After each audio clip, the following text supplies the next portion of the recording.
The very first book I published in English was Shadow of the Wind a few years ago, and after that I published another novel, The Angel's Game.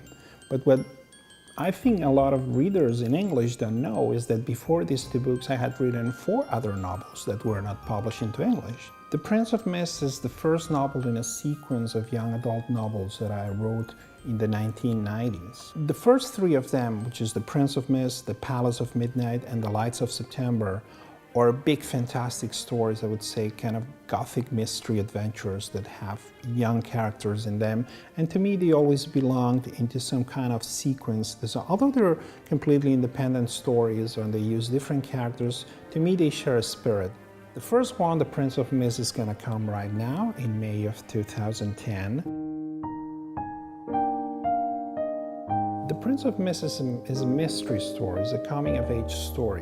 It's a story set in the years of World War II in a coast town. And it's a story of Max and his family. Max is this 12-year-old kid who has to move out of the big city because of the war. His family moves to this old house that used to belong to a doctor who had a tragic life. And son Max is going to find that there's something in this house and there's something in this town that is far worse than the horrors they're trying to escape from war.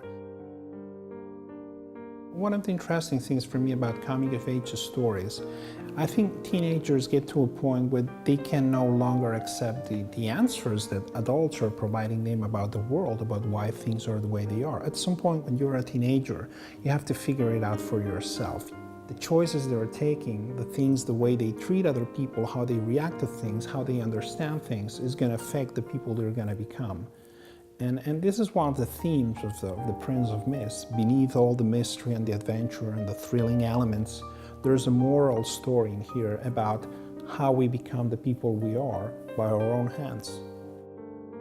I write always at my office, either here in California or in Barcelona, in Spain. It's always in my office, in my own secluded cave, where I'm completely cut off from the world. A writer can live anywhere. You could be in Calcutta or in the moon. As long as you have a computer or a piece of paper, you're able to do your work. What I did is go back into my old memories and use a lot of that perception you have when you're a child, when you're a very young kid, and how you look at the world in wonder.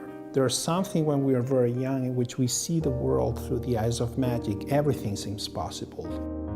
I try to tell stories through character. So I think it's interesting to contrapose different visions and something comes out of the sum of all that. Not just because you're telling the reader this is how it is, it's because different characters are telling different things.